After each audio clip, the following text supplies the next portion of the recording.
y iniciar. Ok, estamos iniciando la semana número 16. La semana número 16 les vamos a hablar acerca de la ley del gran impulso. Y dice que el impulso es el mejor amigo de un líder.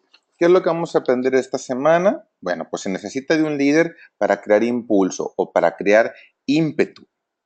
Los seguidores se dan cuenta de esto. Los administradores continúan con el ímpetu cuando ya ha comenzado, pero para crearlo, para crear el impulso o el ímpetu, se requiere de alguien que pueda motivar a otros. Ojo, no de alguien que requiere ser motivado.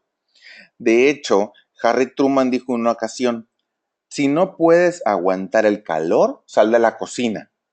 Sin embargo, para los líderes podemos cambiar ese dicho y acomodarlo, adecuarlo, por decir, si no puedes crear calor, sal de la cocina, que es muy diferente. Recuerden que el líder debe de crear el ímpetu, debe de crear el impulso y los seguidores lo pueden aprovechar y aumentarlo o seguirlo, nada más. Ahora, todos los líderes enfrentan el desafío de crear cambios en un equipo, ¿no? En una organización. Así como los marineros, por ejemplo, saben que no pueden dirigir el timón de un barco, pues si el barco está parado, si está detenido. Los líderes fuertes también entienden que para cambiar de dirección, primero tenemos que crear avance. Cuando no hay ímpetu, incluso las tareas que son más sencillas de nuestra parte parecen unos problemas que no tienen solución. Pero cuando tenemos el impulso de nuestra parte, el futuro se mira brillante, los obstáculos se ven pequeños, los problemas parecen transitorios, o sea, traemos ganas de hacer las cosas, tenemos motivación. Con suficiente impulso, casi todos los cambios son posibles. De eso es lo que vamos a estar hablando en esta semana 16. Y les comparto lo que vamos a ver del día 1. Vamos a hablar de la vida de Salomón. Yo creo que todos conocemos ese personaje. Y el día 1, el pensamiento de liderazgo nos dice que muchas veces la única diferencia entre la victoria y el fracaso es el impulso. Nada más, se lo repito. Muchas veces la única diferencia entre la victoria y el fracaso es el impulso. Y la lectura bíblica del día de hoy se encuentra en Primera de Reyes, capítulo 1, versículo 28 al 40, capítulo 3, versículo del 1 al 28, capítulo 4, versículo 1 y versículo 20 al 34, capítulo 5, versículo 1 al 12, capítulo 9, versículo 15 hasta el versículo 19 y 26. ¿Ok? Entonces, yo creo que todos en alguna ocasión hemos tenido la experiencia o hemos sentido de que tenemos una buena racha, de que todo nos sale bien, de que de repente todos los prospectos de los clientes nos dicen que sí, que no importa lo que hagamos, parece que todo nos sale bien. Y de hecho esto también lo miramos incluso en los deportes, ¿no? Cuando un jugador de baloncesto encesta cada tiro, cuando un defensa pasa bien la pelota, o cuando un pitcher de béisbol lanza un juego perfecto y de repente otro partido ya no. O sea, ¿qué es lo que sucede? Tuvo una racha ganadora. Y yo creo que a todos nos ha pasado de alguna u otra manera en algún área de nuestra vida. Entonces, si hemos tenido una experiencia como esa, entonces pues nos damos cuenta que es un sentimiento, una sensación increíble. Pero ¿alguna vez lo hemos experimentado esto como líder? ¿Que tengamos una racha ganadora como líderes? Si es así, te voy a compartir cómo es que lo logramos. Eso fue con impulso. Cuando se trata de los logros, el impulso o el ímpetu es el mejor amigo del líder. De eso trata la ley del gran impulso. Entonces, te voy a comentar a los primeros 4 reyes de Israel cómo presentaron un estudio notable acerca del impulso, que alcanzó incluso su culminación del impulso con el reinado de Salomón. Quizás tal vez nunca hayamos pensado en este aspecto de los primeros 4 líderes de Israel, pero cuando reflexionamos quiénes fueron y lo que hicieron, pues nos vamos a dar cuenta precisamente de cómo trabajaron con el impulso cada uno de ellos. Así que les voy a compartir la forma en que se agrupan cuando se trata del impulso. Los 4 reyes. El número 1, primero fue Saúl, recordemos que fue Saúl, y a Saúl le faltó impulso. 2 tareas para el líder son más difíciles que cualquier otra tarea que tenga que realizar. La primera tarea es lograr que una organización estancada o en decadencia comience a moverse hacia adelante. Es muy difícil, esa es la primera. Es como tratar de mover un tren. Se requiere de una energía tremenda, ¿no? El tren es muy pesado y la inercia tiene tanta fuerza que aún cosas muy pequeñas impiden el movimiento hacia adelante. En el caso del tren, un trozo de madera, por ejemplo, bajo una de las ruedas de la locomotora, va a impedir que se mueva si está estacionada. No lo va a permitir. Un pedazo de madera, nada más ponerle abajo de la rueda, no va a permitir que avance la locomotora cuando está parada. Ahora imagínense, cuando está a toda velocidad, pues el auto, me ha tocado ver en videos que un tráiler, un auto grande, se lo lleve como papel, porque ya trae impulso, pero cuando está detenido es muy difícil que se mueva. Esa es la número 1. Y pasa lo mismo con los equipos, ¿no? Es muy difícil hacer que un equipo estancado se mueva hacia adelante. Y la otra tarea muy difícil para el líder también es cambiar la dirección de un equipo. Ya cuando se está avanzando es difícil, ahora si no avanza el equipo, definitivamente es imposible cambiar la dirección. Cuando la tarea de Saúl, cuando fue ungido rey, era llevar a Israel en una nueva dirección. Imagínense, si estaba estancado y aparte en una dirección que no era la adecuada, pues la tarea que tenía era muy difícil. Por más de 300 años, los jueces habían gobernado a los hebreos. Durante la mitad de este tiempo, los filisteos eran los adversarios, los opresores. Ahora, como nuevo rey de la nación, Saúl iba a crear un reino consolidado, vencer también a los opresores de los hebreos y dedicarse a Dios, de modo que él y el pueblo pues pudieran seguir recibiendo las bendiciones de Dios. Y esta tarea, pues Saúl no la pudo cumplir, no estuvo a la altura, le faltó impulso.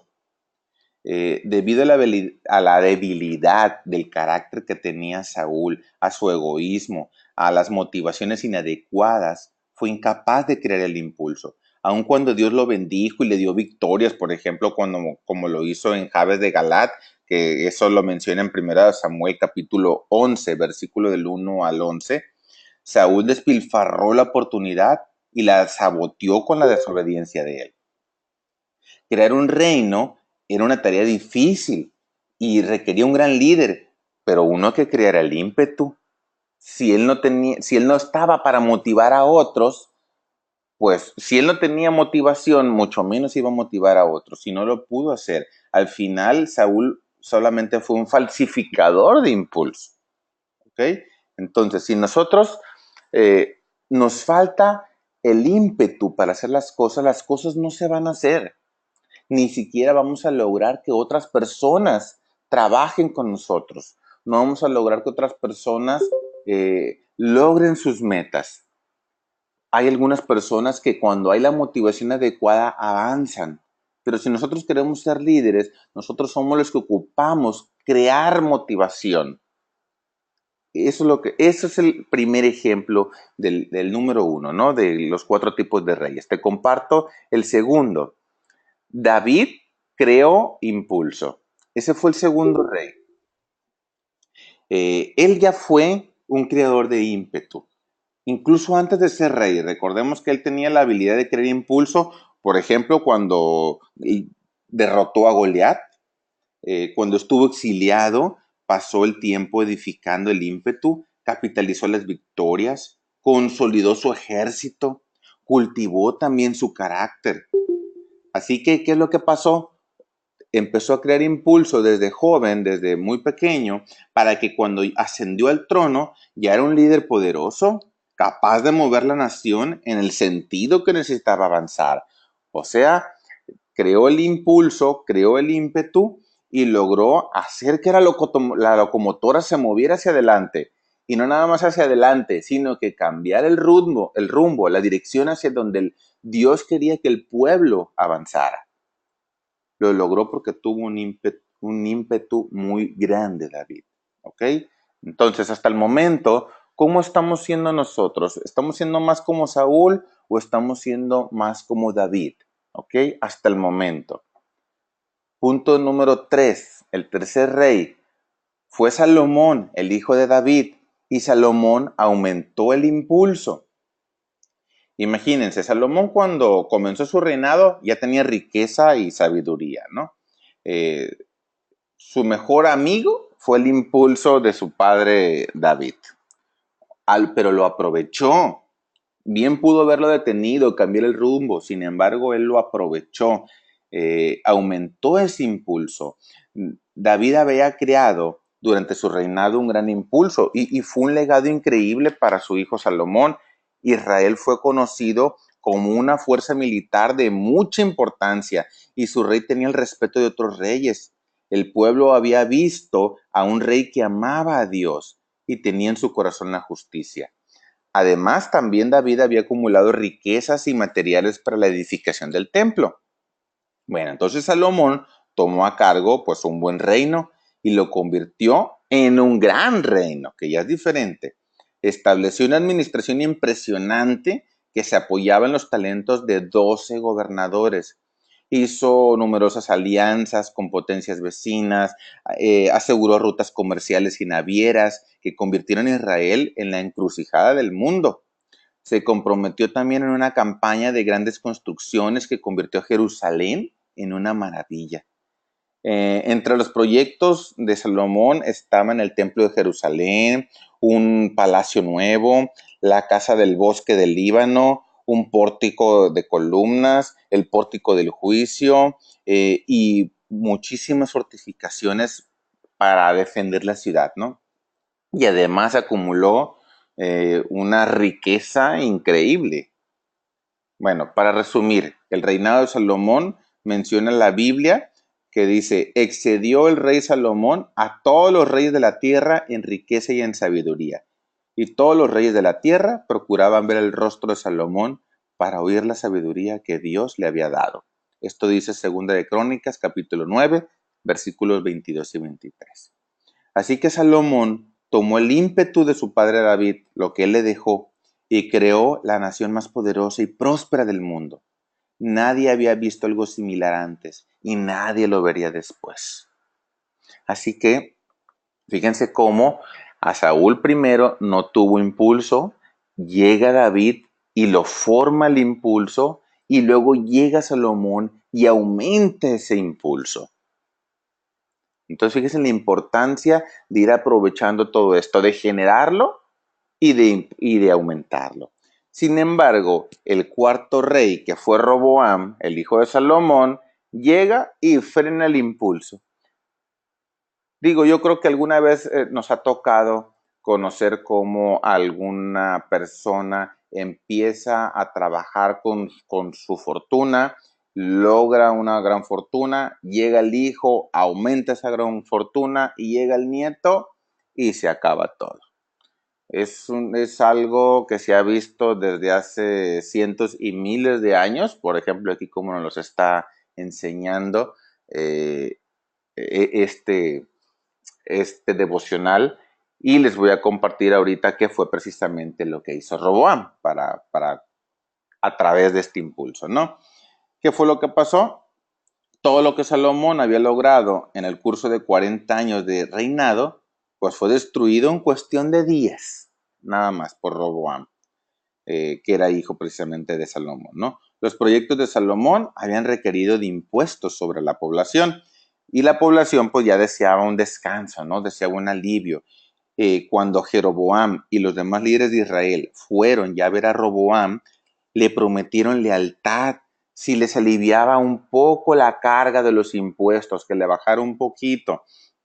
Entonces, en lo que decidiera Roboam de cómo manejar esta petición, estaba la respuesta a la pregunta si iba a continuar con el ímpetu creado por su abuelo y su padre o si con él se iba a detener.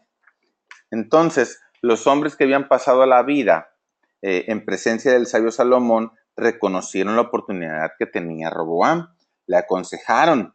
En Primera de Reyes 12:7 le dijeron, si tú fueres hoy siervo de este pueblo y los sirvieres, y respondiéndoles buenas palabras les hablares, ellos te servirán para siempre. Pero el orgullo del hijo de Salomón pues no tenía muchos límites, rechazó la oferta del pueblo y este fue el final de la nación como Salomón la había edificado. Roboam ahora sí se convirtió en el que rompió el ímpetu en la historia de los hebreos. No importa ahorita, bueno, hasta aquí, no importa dónde estemos nosotros como líderes.